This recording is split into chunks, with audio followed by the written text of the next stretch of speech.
এই ভিডিও শেষে কিছু ফানি কমেন্ট পড়া হবে। নতুন সরকার গাছ লাগিয়েছে, খুব ভালো কাজ, সরকারকে স্যালুট জানাই।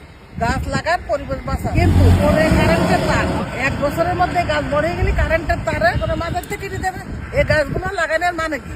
এইভাবে গাছ না লাগিয়ে 1 কিলোমিটার আমাদের জন্য 10টা গাছ লাগালে তো ভালোই তো।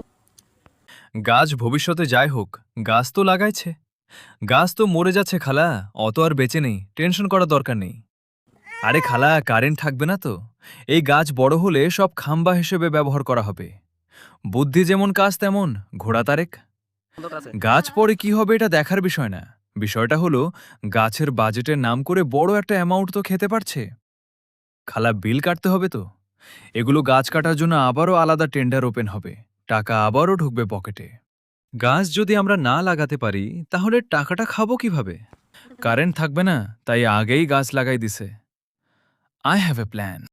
ভিডিওটি শেয়ার করুন এবং আপনার মতামত জানান। এই আসল ভিডিও লিংক কমেন্ট বক্সে দেওয়া আছে, আপনার সেখান থেকে কমেন্টগুলো পড়ে আস।